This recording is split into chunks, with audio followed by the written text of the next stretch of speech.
한 번은 오리 새끼 한 마리가 엄마 오리에게 이렇게 물었다고 합니다. 엄마, 나 진짜 오리 맞아? 라고 물었더니, 그럼 너 오리 맞지. 엄마도 오리고 아빠도 오리고 그 태어난 너도 오리지. 곰곰이 생각하더니 엄마, 나 진짜 오리 맞아? 라고 이렇게 묻습니다. 너 오리 맞아. 봐, 네 모습도 오리고 걷는 것도 오리걸음이고 소리도 꽥꽥하면서 오리 소리 내지 않니? 너 오리야. 너 왜 그러냐? 그랬더니 엄마, 그런데 날씨만 추워지면 왜 내 몸에 닭살이 돋아? 라고 이렇게 이야기했다고 합니다.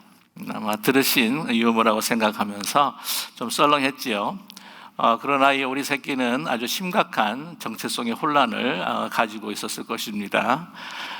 이 정체성이라고 하면 자기 자신에 대한 정의죠. 나의 그 실존, 나의 실체가 뭐냐라고 하는 것을 정의하는 것입니다. 그래서 이 나는 누구인가에 대한 이 질문의 대답이라고 하는 것이 얼마나 중요한지 모릅니다. 그것이 우리의 삶의 힘의 근원이 되고요. 또한 우리 또 소망을 향해서 나갈 수 있는 원동력이 되기 때문이라고 하는 것이죠. 이 정체성을 알지 못할 때 우리는 혼란에 빠지게 됩니다. 그래서 길을 잃어버린다고 하는 이야기가 있는데, 우리가 육신적으로 방향을 잃어버린, 길을 잃어버린 것도 참 힘들고 어렵겠지만 이 영혼이 우리의 삶의 방향을 잊어버리고 특별히 나를 잊어버린다라고 하는 것만큼 고통스러운 것이 어디에 있겠습니까?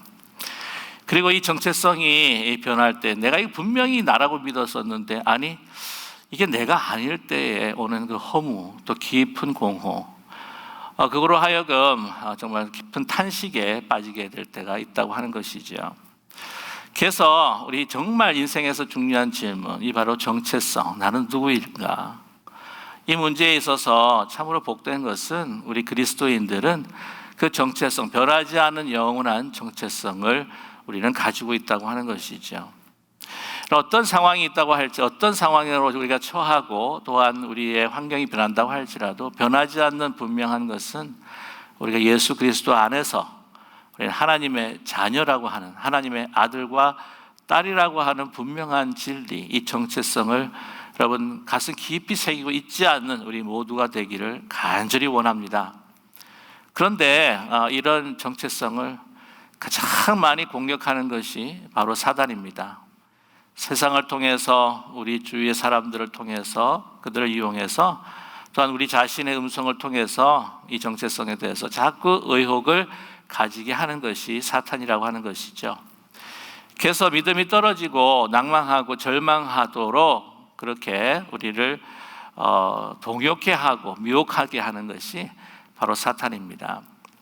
에베소서 우리 6장에 우리가 하나님의 전신 갑주 가운데서 이 사단의 공격을 막는, 그러니까 우리 정체성을 가지고 삶의 열정과 또한 힘을 가질 수 있는 이 심장 부분, 중요한 내장 기관들을 보호할 수 있는 것이 바로 이 흉배라고 하는 것이 있죠. 호심경이라고 하는 겁니다. 그래서 우리가 호심경의 전신 갑주를 입자. 그래서 이 사단의 공격에 어떤 심한 공격이 있다고 할지라도 우리가 든든히 막아내고 강건하게 설 수 있게 될 수 있는 그런 하나님의 주시는 그 의의 호심경을 입자라고 좀 말씀을 드렸습니다. 그것이 우리를 막을 수 있기 때문이죠. 우리 가운데에 자리 잡고 있는 정말 이 여유로움과 자신감과 넉넉함, 담대함은 바로 이 정체성에 있다고 하는 것입니다. 그러나 이 정체성을 또한 우리뿐만이 아니라 예수님께서도 이 사단에게 공격을 받으신 적이 있습니다. 여러분 잘 아시는 마태복음 그 4장 1절에서부터 11절까지 말씀을 보게 되면 예수님께서 광야에서 40일 금식을 하신 후에 제 주린 가운데에 이 사단의 공격을 받지 않습니까? 유혹을 받게 됩니다. 그래서 이 돌덩이를 명하여서 이제 떡이 되게 하라라고 이렇게 첫 번째 시험하고도 유혹을 했었고요. 또 두 번째 같은 경우에는 성령 꼭대기에 높이 올리게 해서 그곳에서 떨어져라. 그러면은 주의 사자가, 하나님께서 주의 사자를 보내셔서 너희를 발을 받쳐서 이렇게 다치지 않게 할 것이다 라고 이렇게 유혹하며 도전합니다. 이제 그때마다 이 사단이 사용하는 것이 무엇이냐면 이 조건절이었어요. 이 두 번 다 내가 진정 하나님의 아들이거든, 하나님의 네가 아들이라고 한다면 이 정도의 경제적인 능력, 이 정도의 어떤 엄청난 능력을 나타내고 증명해야 될 것이 아니겠느냐라고 이렇게 이 정체성을 슬슬 건드리기 시작했다고 하는 것이죠. 이런 보게 되면 맨 처음에 돌을 명하여서 이 떡이 되게 하라라고 하는 것, 그것은 메시아로서 하나님의 아들로서 마땅히 가지고 있어야 될 능력이라고 하는 것이죠. 이런 경제적인 능력으로 인한 이 정체성을 증명해 보아라. 이거 예수님만 받은 것이 아니라 사실 우리 모두에게 주는 그런 시험이요 또한 유혹인 것입니다. 특별히 지금 코로나 그 바이러스로 인하여서 참으로 우리가 힘든 시절을 살아가고 있는데 1998년이었나요? 한국이 이제 IMF를 맞이했을 때에 그때 남자들 특별히 아버지들이 고개 숙인 분들이 너무나 많았다고 하는 사실입니다. 소위 이 가장이라고 한다면 우리가 늘 갖고 있는 생각은 그 브레드 위너이라고 그렇게 이야기하지 않습니까? 이 빵을 취하는 사람들, 얻는 사람들, 뭐 브레드 메이커라고 이야기할 수도 있겠죠. 오늘 같은 이 경우에는요. 그렇게 그것이 나의 정체성이었고 또한 그 경제적인 서포트를 감당하는 것이 가장이다. 그러나 이 경제적인 그 난국으로 인하여서 다 이제 명퇴를 하거나 또한 직장에서 또한 퇴출을 당하거나 직장이 없어지거나 하는 그런 사태들이 있었습니다. 그때 엄청난 이 정체성에 있어서의 충격이었죠.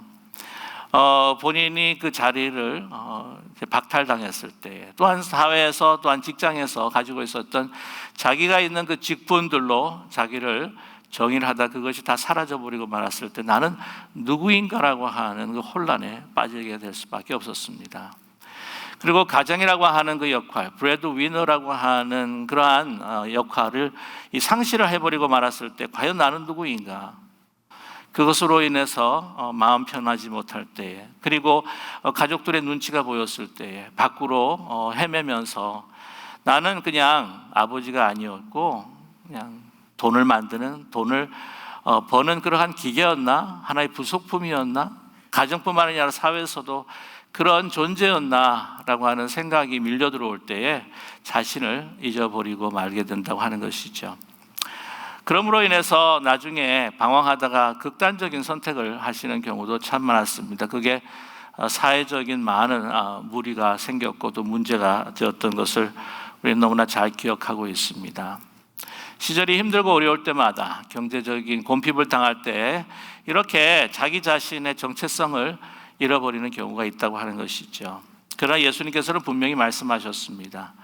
이러한 능력이 아니라 바로 나의 정체성은 하나님의 말씀에 있다고 하는 것이죠. 사람이 떡으로만 살 것이 아니요 오직 여호와의 입으로 나오는 그 말씀으로 살 것이라.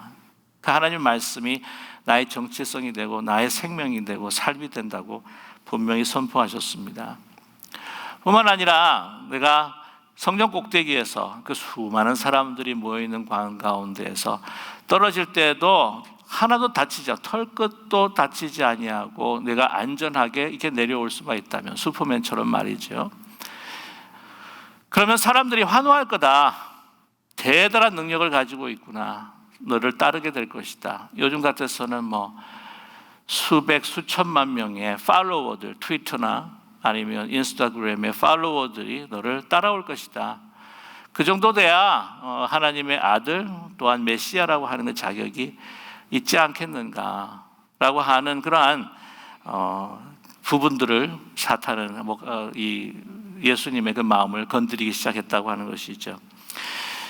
하나님을 여호와를 시험하지 말라라고 물리치십니다. 그 다음에 세 번째 보게 되면 거기에는 내가 하나님의 아들이거든 이라고 하는 조건문이 없어요. 그러나 깊이 묵상해 보게 되면 거기에 내가 하나님의 아들이냐라고 하는, 하나님의 아들이거든 이라고 하는 그러한 조건문이 거기에 암시되어 있다고 하는 것이죠. 무엇일까요? 내가 하나님의 아들이고 메시아라고 한다면 이 높은 산꼭대기에서 보는 그 천하 만국, 그 모든 영광과 그 통치권 것은 있어야 되지 않겠느냐.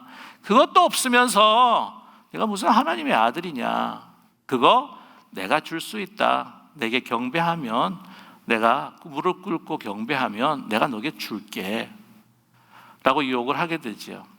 그러나 그것이 정체성이 아니라, 그 통치권이 정체성이 아니라 하나님과의 그 관계 속에서 하나님만을 경배하고 섬기는 그 사랑, 그 헌신, 그것이 바로 하나님께서 주신 나의 정체성이다 라고 하는 것을 말씀하고 계십니다. 여러분, 능력이나 외형적인 것, 그러한 우리의 환경 아니면 스펙, 배경, 이런 것들이 우리의 정체성이 될 수 없다는 것이죠. 하나님께서 예수님을 하나님의 아들이라고 말씀하신 것은 예수님께서 공생의 시절에 이 능력과 또한 치유하는 어떤 그런 기적을 나타내고 귀신을 쫓아내고 했기 때문에, 너는 그 일을 했기 때문에 하나님의 아들이라고 이야기하신 것이 결코 아니라고 하는 사실입니다. 언제 하나님의 아들이라고 말씀하셨습니까? 하나님의 아들로 보내셨지만 모든 사람들에게 공포할 때에는 예수님께서 세례를 받으실 때에, 그는 내가 나의 아들이요 내가 기뻐하는 자라라고 말씀하지 않으셨습니까? 그것이 바로 우리의 세례에 하나님께서 우리에게 들려주시는 음성이라고 하는 것이죠. 내가 잘했기 때문에가 아닙니다. 내가 우리의 행동으로 거룩했기 때문에 아니죠. 바로 우리를 무조건적으로 선택하시고 자격 없는 자에게 하나님의 그 은혜와 그 사랑을 부어주시면서 죄인에게 의로움을 덧입혀 주시는 하나님의 선택으로 인하여서 우리가 하나님의 자녀가 되었다고 하는 것입니다. 이러한 정체성, 이걸 내가 증명하는 게 결코 아니에요. 하나님께서 우리에게 그냥 주신 것입니다. 저와 여러분, 이 세상에 태어날 때 내가 생명을 갖겠노라 내 의지로 그 생명을 취한 적이 있으십니까? 그렇게 태어나신 분 있으세요? 생명이라고 하는 것이 바로 우리에게 주어졌기 때문에 우리가 태어난 것이죠. 우리가 살아가는 것도 마찬가지입니다. 우리가 하나님의 자녀가 되는 것도 마찬가지라는 것입니다. 우리가 내 노력으로, 내 의지로, 내 판단으로 얻을 수가 없는 것이죠. 그 정체성이라고 하는 것은 나에게 아니 값없이 무조건적으로 부여해 주신 하나님의 선물로 주어졌기 때문에 우리가 하나님의 자녀라고 하는 사실입니다. 여러분, 예수님께서 받으신 그 공격, 그 정체성에 대한 그 도전이라고 하는 것은 굉장히 외형적인 것입니다. 사단은 우리로 하여금 이 외형적인 것으로 우리의 정체성을 이루고자 하는 그런 마음들, 어떤 자존심, 어떤 교만감, 이 성취욕, 이걸 아주 교묘하게 건드리고 있다고 하는 사실이죠.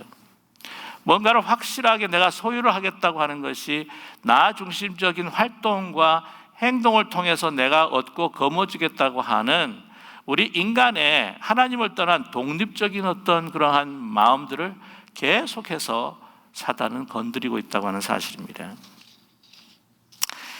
이러한 정체성을 외형적 정체성이다라고 이렇게 말씀드릴 수 있는데, 이런 어떤 우리의 환경, 배경, 물질적인 여러 가지 조건들, 또 이런 것들을 통해서 어떤 외형적인 정체성을 우리가 가지려고 하고 있는데, 그와 또한 비슷하게 우리는 이 종교에 있어서, 신앙적인 면에 있어서 외형적인 정체성을 소유하려고 우리는 몸부림칠 때가 있다고 하는 것이죠. 그것이 무엇입니까? 바로 이 율법주의라고 하는 것입니다. 공로주의, 율법주의라고 하는 것이죠. 그것에 대해서 신랄하게 또한 비판하고 또한 그것에 대해서 힐책하고 있는 오늘 바울의 목소리를 우리가 들을 수가 있습니다. 여러분, 우리가 하나님의 그 자녀가 되었다고 하는 것, 그 근원은 바로 어디에 있느냐 하면은 우리가 거룩하심을 우리가 덧입기 때문이라고 하는 것이죠. 우리가 하나님의 의롭다 하심을 받는과 동시에 우리가 하나님의 거룩함, 의로우심을 우리가 덧입기 때문에 우리가 하나님의 자녀가 된다고 하는 것입니다. 그러니까 하나님의 자녀라고 하는 정체성의 가장 그 근원은 바로 뭐냐면 하나님의 의라고 하는 거죠. 하나님의 의롭다 하심, 칭의, 그것이 바로 우리 하나님의 자녀가 되는 원동력이고 그 근원이라고 하는 것입니다. 자, 그런데 이 어렵게 된다고 하는 것, 이것은 결코 우리의 인간의 행위가 아니라고 하는 것이죠. 16절 말씀에 사람이 어렵게 되는 것은 율법의 행위로 말미암이 아니요 오직 예수 그리스도의 믿음으로 말미암은 줄 알므로 우리도 그리스도 예수를 믿나니 이는 우리가 율법의 행위로서가 아니고 그리스도의 믿음으로써 의롭다함을 얻으려 함이라. 율법의 행위로서는 의롭다함을 얻을 육체가 없느니라 라고 분명히 바울은 하나님의 말씀을 선포하고 있습니다. 의롭다고 입는다고 하는 것, 여러분 여기서 우리가 기억해야 될 것은 하나님의 의가 뭐냐는 거예요. 이 하나님의 의는 율법을 지킨 하나의 도덕적인 의가 아닙니다. 율법을 그냥 외형적으로 지키는 그 외형적인 순종이 결코 아니라고 하는 것이죠. 그 의롭게 된다고 하는 그 의는 하나님께서 의를 의롭게 해 주셨다고 하시는 하나님의 그 은혜의 의라고 하는 것입니다. 우리가 죄인 되었을 때에, 우리가 죽을 수밖에 없는 그 자리에 있었을 때에 예수님께서 우리의 죄를 다 입으시고 그것이 이제 우리의 죄가 예수 그리스도에게 전가되었다라고 하는 말씀이죠. 전가가 되어서 이 십자가에 못 박혀 주시고심으로 인하여서 우리를 예수 그리스도께서 죄인이 되시고 우리를 의인 삼아 주시고 우리를 용서하여 주셔서 이 거룩함이 하나님의 그리스도의 그 의가 우리에게 덧입혀진 것이라고 하는 거예요. 그래서 이걸 전가의 의라고 해가지고는 우리의 신앙 가운데에서 우리가 결코 우리의 노력으로 우리의 힘으로 받을 수 없는 그러한 그 의를 바로 하나님의 의라고 이야기하고 있습니다. 나중에 더 중요한 이 의 가운데서 이야기될 것은 이 의라고 하는 것은 하나님과 나와의 관계 속에서 이루어지는 의라고 하는 것인데 결론적으로 여러분께 또 이 말씀을 드리고자 합니다. 그런데 우리는 이 인간이 예수 그리스도를 믿음으로 은혜 가운데에 하나님의 자녀가 되었음에도 불구하고 나중에 이게 신앙생활하면서 우리는 너무나 이 율법주의, 공로주의의 유혹을 받고 또한 이것으로 인해서 시험받을 때가 너무나 많다고 하는 사실입니다. 제가 이제 목회하는 가운데에 이렇게 믿지 않다가 불신자로 계시다가 이제 신자로 회심하신 분들을 또 같이 경험하게 됩니다. 그분들과 함께 같이 교회를 섬기는 일이 얼마나 또한 흥분이 되고 굉장히 엑사이팅한지 몰라요.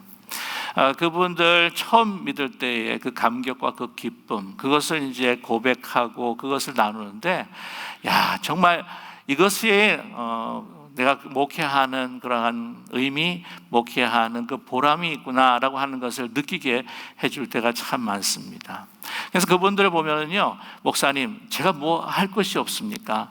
너무나 기쁘기 때문에, 감사하기 때문에 막 뭔가를 막 하기를 원하세요.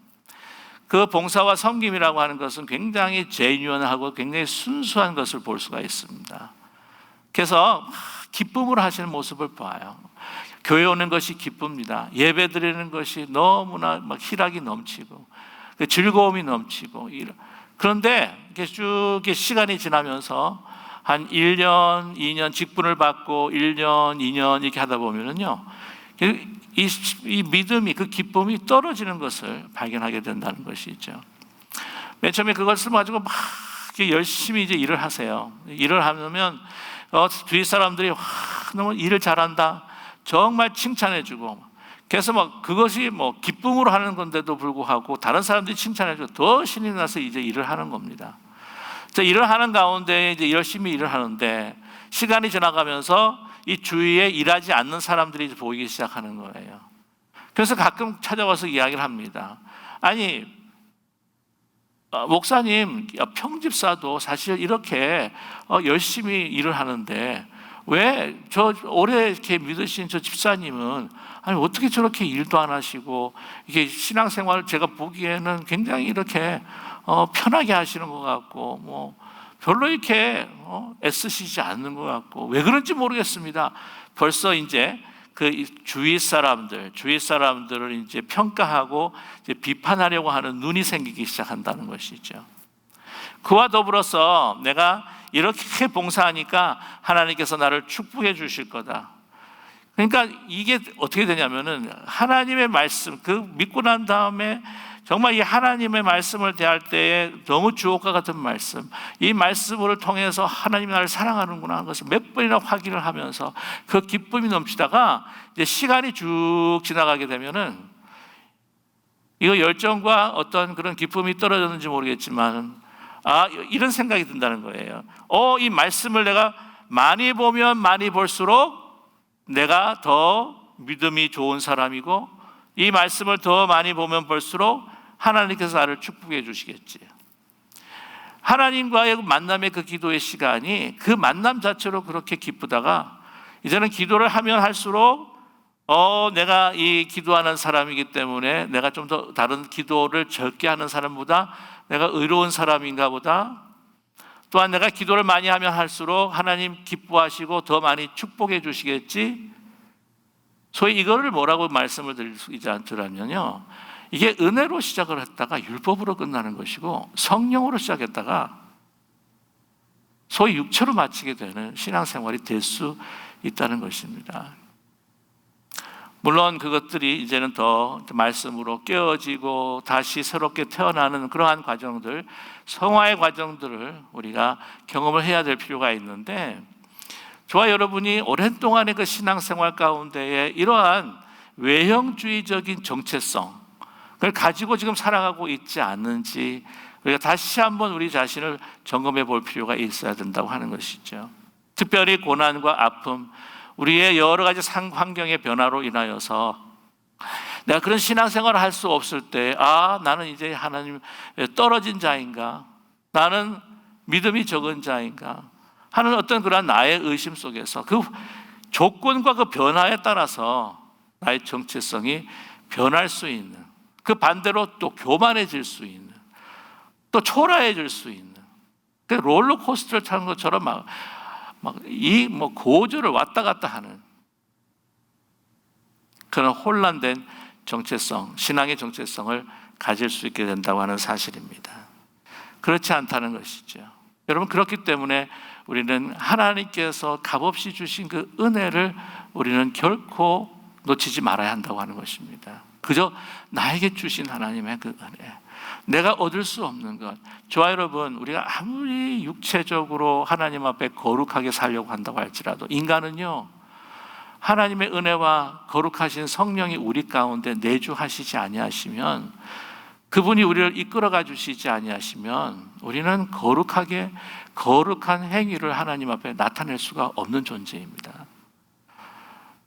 아시겠지만 이 마르틴 루터 같은 사람도 그 진노하시는, 너무나 하나님께서 그 거룩하시기에 자기 자신의 모습을 보면서 그 진노하시는 하나님의 그 두려움 속에 살지 않았습니까? 그래서 어떻게 했습니까? 하나님 앞에 잘 보이려고, 하나님의 그 진노함에 피하려고 어떻게 했습니까? 자기 자신을 그냥 금욕하고 금식하고 자기를 여러 가지 죄된 생각이 올라올 때마다 자신을 자해하고,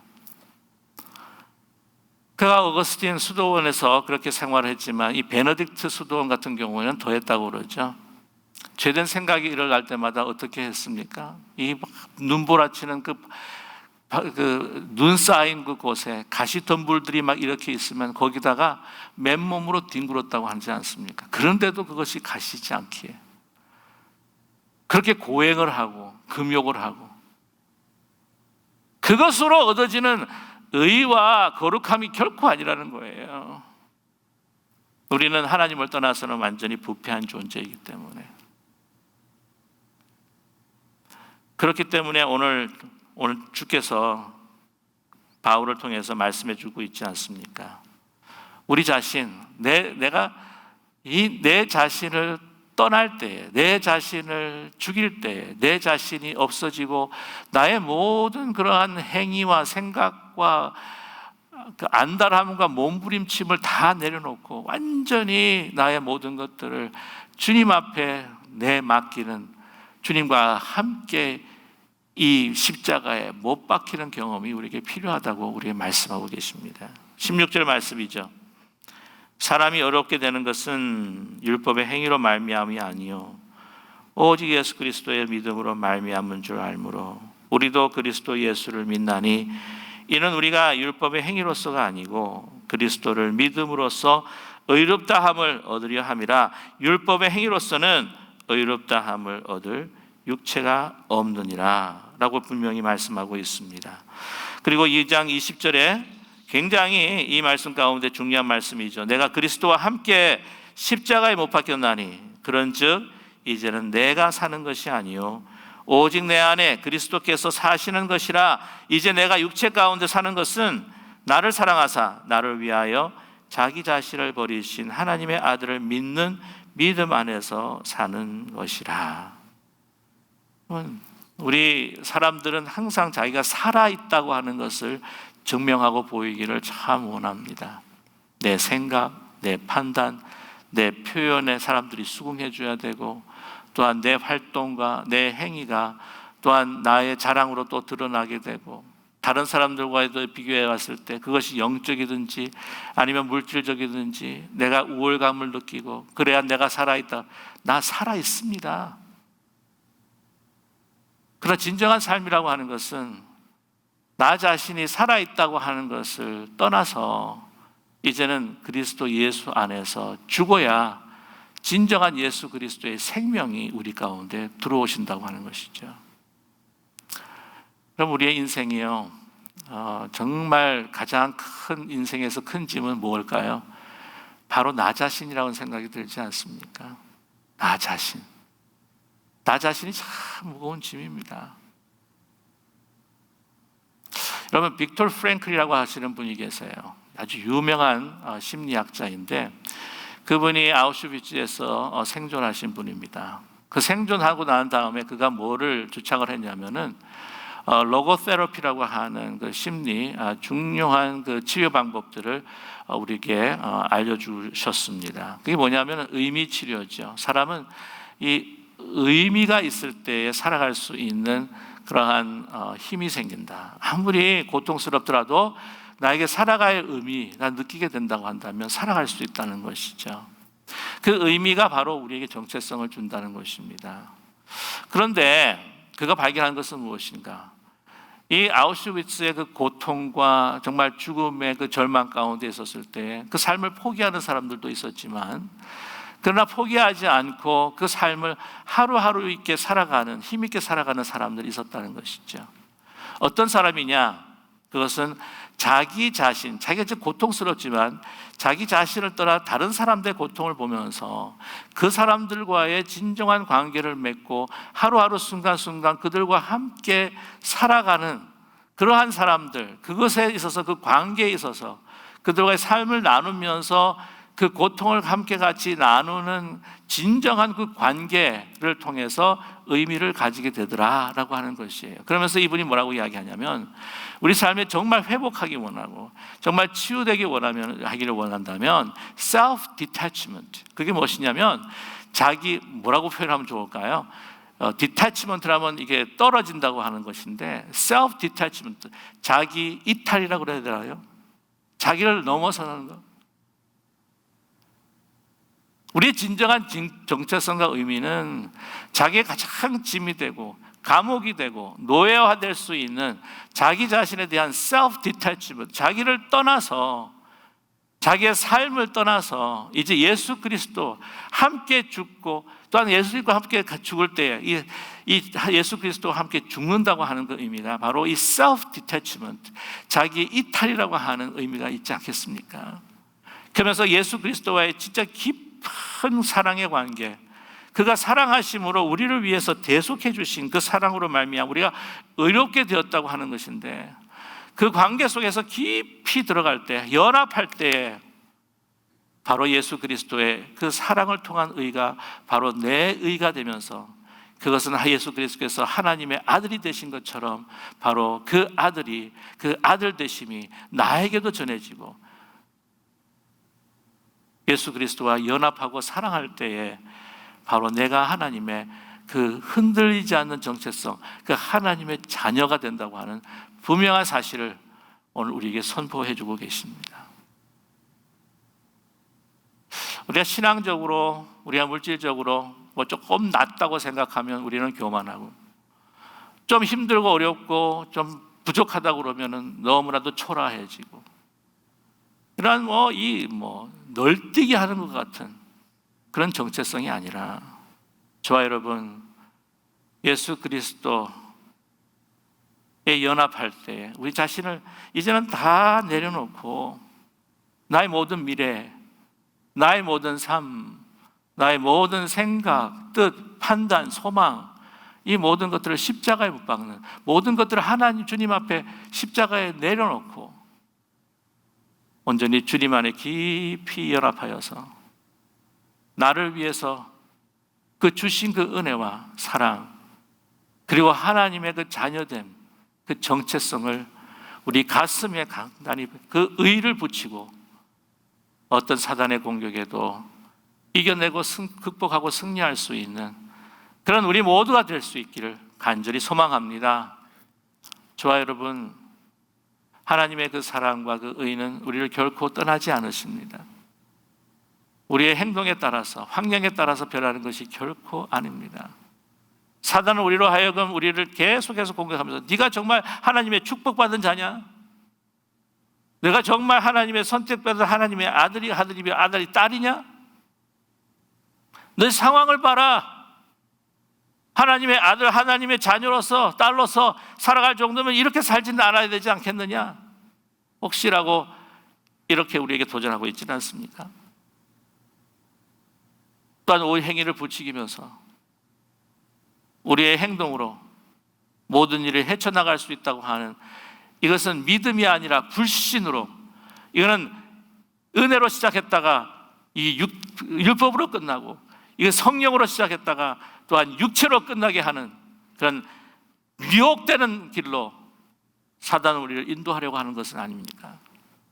저 여러분, 변하지 않는 하나님의 우리를 향하신 그 사랑 안에 이제 나를 떠나서 모든 나 자신을 주님 앞에 내려놓고 온전히 우리를 향하신 그 사랑과 그 의를 덧입고, 여러분 가슴에 의의 흉배를, 호심경을 붙이고 주신 그 독수리의 날개를 달아서 훨훨 저 하늘을 자유함으로 하늘 보좌 위로 날아오르는 저와 여러분 되시기를 주님의 이름으로 간절히 축원합니다.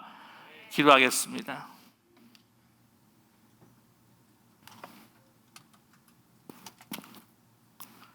사랑의 하나님, 뭔가 조금 잘 되면 교만하고, 뭐가 막 못되면 낙심하고 절망하고, 이 모든 것들을 통해서 사단은 우리를 유혹하고 도전하고 있습니다.